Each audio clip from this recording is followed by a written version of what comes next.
Space nerds, we've got a update on Star Citizen. What's coming out this week? We've got a roadmap roundup, I believe, and some interesting new something that hasn't happened before, some kind of ship sale thing. Let's get into it. Origin Jumpworks is already feeling the spring vibes, and honestly, who are we to argue? They're jump-starting the seasonal celebrations this Tuesday. That's tomorrow. So if you've had your eye on something sleek and stylish, you might want to keep yours peeled. What does that mean? Jump-starting the seasonal celebrations this Tuesday. Are they just... Or maybe they're going to release some skins for Origin ships? That's so ambiguous. Wednesday brings the latest roadmap roundup and its complimentary roadmap roundup. If you didn't notice, I read that wrong. I'm going to keep going anyways. Keeping you up to date on what's ahead in development. Also on Wednesday, RSI is running a fleet-wide 20% at in-game vendors discount across the verse. AUEC only, buckaroo. You know what to do. Now, why would they be doing this? What are these two? What is going on here? Nah, I don't think it's going to be the G12. That's far too surprising and good. In-game discounts is interesting. It probably flies complete opposite of what people would expect Star Citizen to do. Like if you told people out in the world that don't really like Star Citizen or pay much attention to it, that they're doing an in-game discount for ships, most people would probably be convinced this meant real cash because you can't get ships in-game, because a lot of people still think you can't. Yeah, I don't know. It's interesting. You think Aurora Mark II? I don't take these to mean any new ship coming. We got our new February ship, although they do need to keep making more. Chat's got a lot higher expectations than I do with this. I hope you guys are right, and this is big enough to be a new vehicle, but I do think it's probably going to be like some skins or something. Thursday's episode of Star Citizen Live is going to see our audio team take the spotlight with a Q&A with a special focus on vehicle-related sounds. When, please, for God and all things that are good on this world, when will I no longer have to hear the freaking quantum travel spooling sound? Oh, that's like the biggest thing for me. That and the constant repacking of ammo. If we could just remove those sounds from the audio encyclopedia of this reality, I think that would be a solid Star Citizen Live. Just confirm that. Every snap, crackle, and pop that makes your ship and the verse feel alive, it didn't happen by accident. No? Not any of them? This is your chance to ask your burning questions to the people behind the magic in the Spectrum thread. Join us on Twitch at 4UTC to hear the answers. So just like last week, we've got a new thread up here where you can ask questions about audio. Upvote the ones that you like and the ones that you see that sound good. Realistic audio obviously is a big question. In-game radio is not that Pedro Camacho isn't doing a good job, but would like to change radio stations to listen to different types of music. I'm just guessing, yeah. So this is a big one. Anybody who doesn't know about this, they show off some of what they have planned for the audio changes in CitizenCon.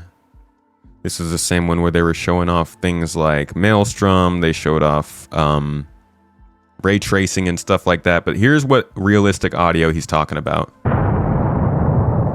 Let's show you the same audio effects applied to the ship weapons, taking us from this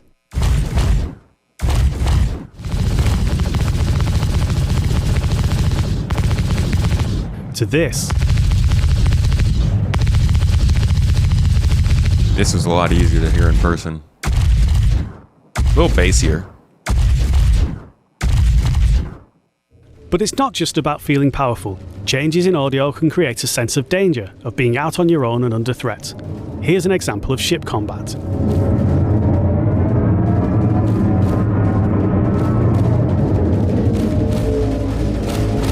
Sounds good, but what if we wanted a little more realism?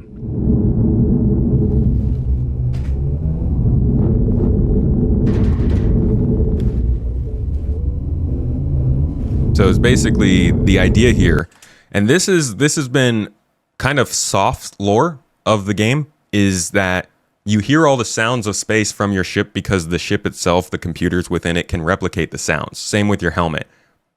So I don't know if they're still going to stick with this, but the idea was that if you took a certain amount of damage, you could lose those systems, and then your ship would lose that simulation, so it would start to feel like this. I think it would be great if they also let you just turn the sound off yourself. The audio propagation tech that we've been I hope rolling they out stick with makes that it idea, easier though. I to think it's change cool. the soundscape in real time, and a nice use of that technology is to provide a more realistic option. Here, your own weapons resonate through the hull of the ship, And the first part he was showing was just the same thing in an FPS environment. They're a great simulation, but we wanted to take them further and express the sound pressure, the forces being exerted. Our new in-house audio effects, particularly the multiband compressor, tuned by our sound designers, give us this result.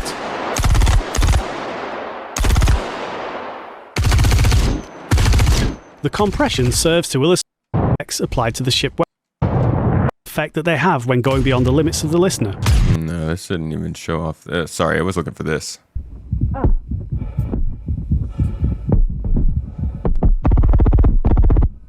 I think we already kind of get this. That's all from us for now. We look forward to So that's some of the realistic audio stuff that he's asking about. Personally, my question, I'm not signed in, so I'll ask it later, I guess. I want to know what kind of plans they have for quantum travel audio changes, specifically enter and exit from third person. That's what I'm going to ask. But personally, I'm looking forward to whatever Hybrid V Audio asks for this, because he's got his eye on the ball when it comes to that stuff. What else is happening this week? Friday delivers the latest RSI newsletter to your inbox with your weekly update on what's coming across the verse. So that's that. This week is going to be interesting on Tuesday and Wednesday for some ship stuff, I guess. I think the roadmap roundup will probably show us some of the last things that are still being listed as tentative for 4.7. They didn't say anything about 4.7 having an ever test. They didn't say anything about Evo or any tech preview. So that's interesting. Not a confirmation nothing's happening this week, but might mean that next week is the one we're looking for that stuff to start to happen. We're getting close. By next week, we're in March. That's close for a March 17th release of 4.7. If that. We'll see what they do. But that's been your week in Star Citizen. I'd keep an eye out for the roadmap roundup mainly, but also obviously these are going to be interesting surprises. Hope you learned something new.